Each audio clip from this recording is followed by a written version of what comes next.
Myanmar dagi sanglakpa illegal immigrant Singbu Thengnaba Maphamda Kappa Yabagi Khongthang fauba lokat haningbagi apamba MLA Loremam Rameshwar Maitena House to Phongdokrai. Taragani Choi Suba Legislative Assembly gi Manga Suba Assembly Session da Kairao Assembly Constituency gi MLA Loremam Rameshwar Maitena Lamdam asida Myanmar dagi ain yadaba mongda leiba asida leiriba system asigi loophole sing asigi khudong chaba lauduna khunda leita sinduna leiraba sing asidagi ngakthoknaba Manipur government illegal immigrant Singbu Thengnaba Maphamda nongmai Kappa Yabagi ahakpa Khongthang fauba lokat haningbagi wafam House to Thamkhre. Mapandagi lakpa permission adu COVID vaccine kama tamda haiba doctor sina document ama piu haima tamda adar ka sing atang khoina ha amana moi bike thok chakhiya nahal le kanda polang bu thore da ka haidore ista pam khala ma ming panjelwa somai to na Manipur asuk matik masing khangdana sanga le khiba to ngasi de koi imphal akoi mayam da koi shugi na ma da bangka sa ka na tambak se tum na ha na bagi ai to Khongthang ama yam sang na to mu le rame aduna koi lebiri Marina Kendagi, Tapaki Emilising, the Tamoshing, I Canada, Canada, Mito Pali, Canada, Habsima,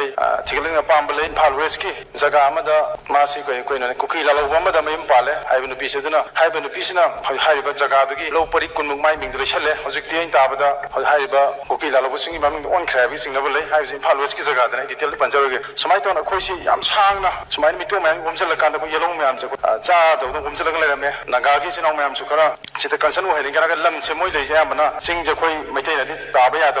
Makosing, I am a Loxal Pojetum, Min Wangatani, Tangjing the Toriba, Kabuto, Zagada, Masisudana, Koyelong, Nagam, the imitation, with Tamoshana, and now she acquaintances for Toga, Mana, Tabak, Natavida, acquaintance Mitopsi Kamina, things I have said, Puna, Wakal Chuchin Minakanda, Sakaya, Kano Police, Makada, Tabak,